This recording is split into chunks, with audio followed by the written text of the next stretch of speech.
आते हैं तो अनिल विज पर भारतीय जनता पार्टी का एक्शन लेने का जो प्लान है, जो रणनीति है, वो रणनीति कहीं ना कहीं उन पर ही उल्टी पड़ती हुई नजर आ सकती है। और अनिल विज की बगावत से हरियाणा की भारतीय जनता पार्टी के खेमे में पूरी हलचल मचती हुई। क्या निकाय चुनाव के नतीजों के बाद में अनिल विज की हो जाएगी बीजेपी से छुट्टी? क्या अनिल विज पर एक्शन लेने जा रही है बीजेपी, या फिर अनिल विज खुद ही छोड़ देंगे बीजेपी के साथ और कांग्रेस में संभाल सकते हैं बड़ी जिम्मेदारी? जी हाँ, नमस्कार। हमारे इस खास प्रोग्राम में आपका बहुत बहुत स्वागत है। और आज के इस खास प्रोग्राम में हम चर्चा करने जा रहे हैं हरियाणा के बारे में, क्योंकि आज हरियाणा में निकाय चुनाव के लिए मतदान किया जा रहा है, जिसके नतीजे 12 मार्च को आएंगे। और इस निकाय चुनाव की चर्चाएं इसलिए भी तेज हैं, इसलिए भी काफी ज्यादा हैं, क्योंकि इस निकाय चुनाव को लेकर ही हरियाणा में बगावती सुर यहां पर अनिल विज ने दिखाए थे। और अनिल विज ने अपने समर्थित लोगों के टिकट ना मिलने पर बीजेपी से खुलेआम बगावत का ऐलान कर दिया था, जिसको देखते हुए यहां पर बीजेपी के आला कमान ने यहां पर रातों रात टिकटों को बदल दिया गया और अनिल विज के समर्थित लोगों को टिकट दिए गए। और उसके बाद में अनिल विज को कारण बताओ नोटिस भी दिया गया था कि आखिर आप पार्टी की गतिविधियों से अलग हटकर काम क्यों कर रहे हैं, कोई परेशानी है, कोई दिक्कत है तो हमसे बात कीजिए। और उसके बाद में भी अनिल विज सख्त हुए थे, लेकिन जब उनके समर्थित लोगों को टिकट दिए गए तो वो शांत हो गए। लेकिन वो शांत जरूर हो गए, लेकिन क्या अब वो शांति पूरी तरह से कायम रहेगी निकाय चुनाव के बाद में भी? क्योंकि खबर यह भी आई थी कि निकाय चुनाव के बाद में बीजेपी अनिल विज की बगावत का एक्शन ले सकती है और उन्हें पार्टी से बाहर भी कर सकती है। तो सवाल यही है, एक सवाल तो यह है कि क्या अनिल विज पर एक्शन होगा और बीजेपी उनको पार्टी से बाहर निकाल देगी, और दूसरा सवाल यह है कि क्या उससे पहले ही यहां पर अनिल विज बीजेपी को धोखा देकर यहां पर कांग्रेस के साथ में जा सकते हैं। तो इन सब तमाम मुद्दों पर हम चर्चा करेंगे। मेरे साथ मेरे सहयोगी मनीष यहां पर मौजूद हैं। मनीष से हम जानेंगे। मनीष, मेरा पहला ही सवाल आपसे रहेगा कि निकाय चुनावों में सुबह से मतदान जारी है, कई जगहों से ईवीएम खराब होने की खबरें भी आई, तरह तरह की खबरें आई, और दोनों ही पार्टियों के लिए, चाहे कांग्रेस हो चाहे बीजेपी हो, दोनों ही पार्टियों के लिए निकाय चुनाव प्रतिष्ठा जो है उनकी दांव पर यहां पर लगी हुई है। एक तरफ कांग्रेस है जो लगातार सत्ता हासिल करने की दौड़ में लगी हुई है, और वहीं पर एक तरफ बीजेपी है जो ट्रिपल इंजन सरकार बनाने का दावा यहां पर करते हुए दिखाई दे रही है। यानी एक लोकसभा में बहुमत उनके पास में, विधानसभा में सरकार उनकी है, और तीसरा यहां पर जो यहाँ नायब सिंह सैनी है, उनको ये जिम्मेदारी दी गई है कि आपको निकाय चुनाव जितवाने हैं। जी, तो ऐसे में सवाल यही है कि अनिल विज जो इस निकाय चुनाव को लेकर चर्चा में आए थे, जिन्होंने बगावत की सुर यहां पर अपनी पार्टी के सामने दिखाए थे, अगर निकाय चुनाव में अनिल विज के समर्थित जो लोग थे, जो कैंडिडेट थे, अगर वो जीत जाते हैं तो अनिल विज का क्या होने वाला है? क्या अनिल विज को कोई बड़ी जिम्मेदारी बीजेपी में मिल सकती है? और अगर वो हार जाते हैं तो जो खबरें पहले आई थी कि उनको पार्टी से बाहर किया जा सकता है, तो उनके समर्थित लोग अगर हार जाते हैं तो क्या उनको पार्टी से बाहर किया जा सकता है?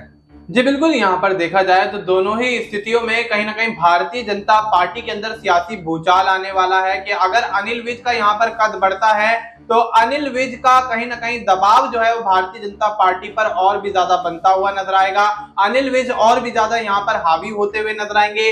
और अगर यहाँ पर पार्टी के अंदर कद नहीं बढ़ता है, अनिल विज द्वारा सुझाए गए तमाम नाम यहाँ पर जीत दर्ज नहीं कर पाते हैं, तो अनिल विज पर भारतीय जनता पार्टी का एक्शन लेने का जो प्लान है, जो रणनीति है, वो रणनीति कहीं ना कहीं उन पर ही उल्टी पड़ती हुई नजर आ सकती है। और अनिल विज की बगावत से हरियाणा की भारतीय जनता पार्टी के खेमे में पूरी हलचल मचती हुई दिखाई दे सकती है। क्योंकि आपको याद होगा कि आम चुनाव के दौरान अनिल विज बागी होते हुए नजर आए, जिसके चलते यहाँ पर हरियाणा के अंदर कांग्रेस जो है वो पूरी तरह से यहाँ पर अनिल विज के समर्थन में उतरती हुई नजर आई। वही चीज हमने हरियाणा विधानसभा चुनाव के दौरान भी देखी, जब अनिल विज यहाँ पर सीएम बनने का दावा ठोकते हुए नजर आए, ये कहते हुए नजर आए कि अगली मुलाकात सीएम आवाज पर होगी। और ये जो बयान अनिल विज का था वो हरियाणा के नतीजों से एक दिन पहले का था। तो इतना कॉन्फिडेंट यहाँ पर अनिल विज को देखते हुए भारतीय जनता पार्टी के खेमे में हलचल मचती हुई नजर आई। नायब सिंह सैनी खुद यहाँ पर सख्ते में आ गए कि अगर अनिल विज इतना बड़ा दावा कर रहे हैं तो कहीं भारतीय जनता पार्टी उनको तो ही नहीं सीएम बनाने वाली, तो तमाम जो चीजें थी वो कहीं ना कहीं भारतीय जनता पार्टी के खिलाफ माहौल बनाने में यहाँ पर सहायता करती हुई नजर आई। लेकिन अब फिर से जिस तरह से यहाँ पर अनिल विज ने अपने द्वारा 32 जो नाम सुझाए थे उनको लेकर यहाँ पेच फंसता हुआ नजर आया भारतीय जनता पार्टी ने।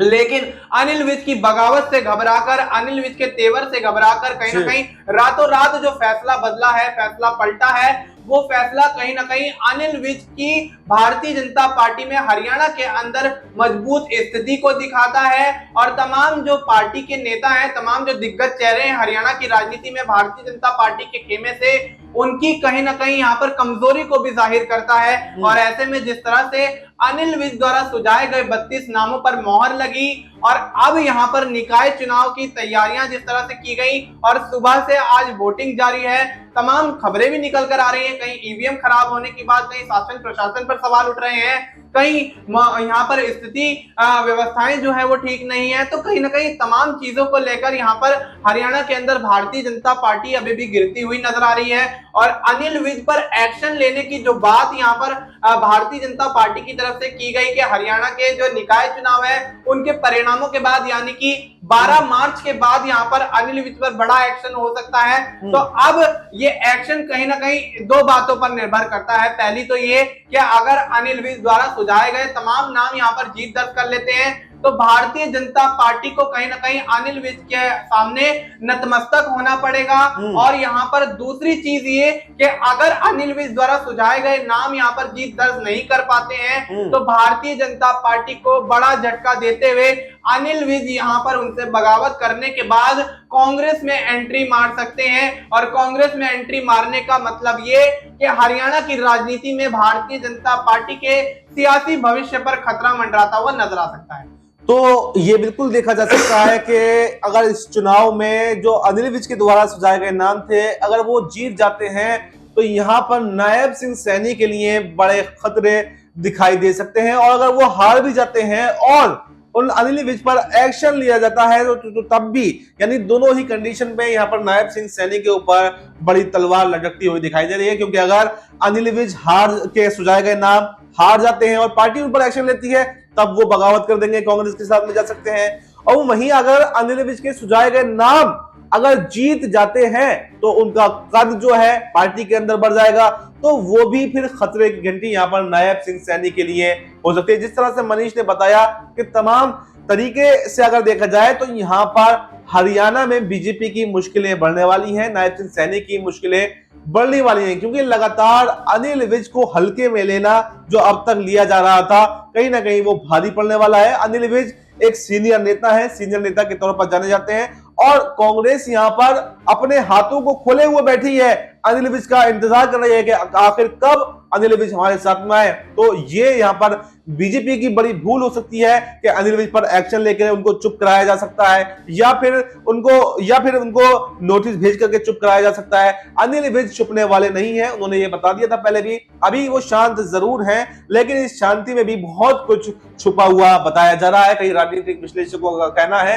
कि अनिल विज यहाँ पर बड़े खेल की तैयारी में है और वो खुद इस फिराक में बैठे हुए हैं कि जब यहाँ पर निकाय चुनाव के नतीजे निकल करके आए तो उसके बाद भी वो कोई अपना आगे फैसला लें। तो फिलहाल इस खबर में इतना ही। इस पर आपको क्या कुछ कहना है कमेंट बॉक्स में अपनी राय जरूर बताएं और देश दुनिया की तमाम बड़ी जानकारी के लिए देखते रहें नेक्स्ट 9 न्यूज।